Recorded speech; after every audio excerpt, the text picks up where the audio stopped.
All right, welcome to The Explainer. Today, we're going to dive into this really fascinating paper by Boumediene Hamzy that looks at artificial intelligence from an Islamic metaphysical perspective. And let me tell you, this is perfect book club material because it's going to make you ask some pretty big questions about the technology we use every single day. So let's get into it. So, the paper kicks off with this really provocative question. Is AI just a tool, or is it something more? Is it a whole worldview? I mean, when we use this stuff, are we just using a fancy new hammer? Or are we, maybe without even realizing it, buying into a whole new way of seeing everything, one that's been coded right into the software? So first, let's look at what the paper calls the symptom. The main idea here is that AI is anything but neutral. It's the final product of a very specific line of thinking, a long history of ideas, and it brings all the baggage of that history along with it. Okay, this right here is the heart of the whole argument. The entire way AI is built is based on turning the world into numbers, and that reflects a worldview that values what can be measured and optimized over everything else. Just think about it. Social media, turning friendships into follower counts, productivity apps measuring our days by tasks checked off. And the big question the paper puts on the table is this. When we turn everything into a number, what are we losing? What essential qualities just disappear? This idea that you can just measure and calculate reality, it didn't just pop up overnight.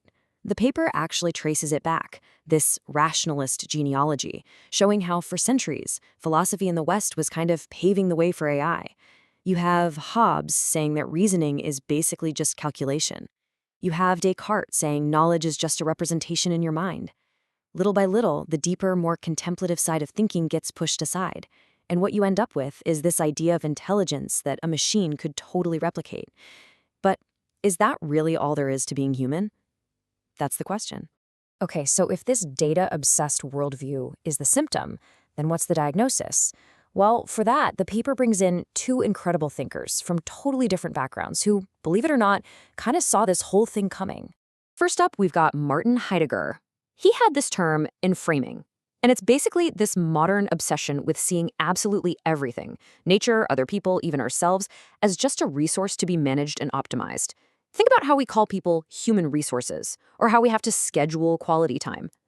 For Heidegger, this wasn't just a weird way of talking. It was a sign that our fundamental connection to reality was changing, and not for the better. And then, coming from a totally different angle, you have René Guénon. He looked at the modern world and basically said we're living in the reign of quantity. What he meant was we've lost our connection to anything symbolic or sacred.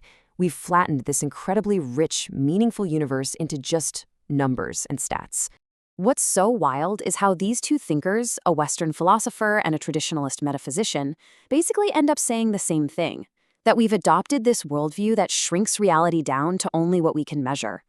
And that shared diagnosis is what really sets the stage for the alternative that the paper offers, which is rooted in the amazing work of Ibn al-ʿArabī. All right, so we've talked about the problem. Now let's get to the remedy. The paper introduces a completely different way of seeing reality, one that's drawn from Islamic metaphysics, and specifically from the great Sufi thinker Ibn al-ʿArabī. So in this view, the universe isn't just a pile of stuff to be used and optimized. It's what's called a theophany, which is like a living, breathing, symbolic text that's constantly unfolding. Imagine the whole world is this giant poem, and every single thing in it, a star, a rock, an animal, is a word pointing to some deeper meaning, pointing back to its source. And if you see the world that way, it totally changes what it means to know something. Real knowledge isn't about piling up data points. It's more of an unveiling, something that happens inside you. The heart, the qalb, isn't just a muscle. It's a metaphysical organ for perception, like a mirror that, when polished, can reflect these deeper realities. An imagination, or khayal, isn't just daydreaming. It's a sacred power that helps us connect to those unseen worlds. The paper brings up this really powerful analogy from the philosopher Qunawi. Our tools, and especially AI, they act like mirrors. They don't show us reality as it truly is. They show us a reflection that's shaped by their own built-in limits and assumptions. And the real danger is, we start looking at that reflection and thinking, yep, that's reality. We mistake the map for the territory. I mean, this chart just lays it all out, doesn't it? The two competing worldviews. On one side, you've got the AI view. Reality is a data set. Knowledge is just finding patterns in the data, and we're just users. Data points. But on the other side, you have this theophanic view, where reality is a meaningful text. Knowledge is an unveiling inside of us, and our whole purpose is to be a polished mirror that reflects something much, much bigger. So, where do we go from here? How do we actually use this powerful technology without letting its worldview completely take over? The paper suggests a path forward with an ethical framework it calls trusteeship. This idea of trusteeship completely flips the script. We're not masters of technology, we're more like its caretakers. The idea is that we've been entrusted with this world, and we're responsible for how our creations, our tools, affect our connection to what's real and our connection to the source of that reality. And this breaks down into 3 commitments we can actually make.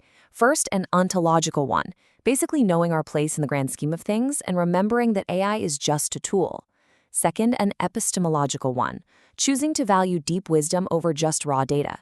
And third, an existential one, making sure our intentions are good, that we act with dignity and responsibility. And this is so important. The point isn't to build some kind of Islamic AI.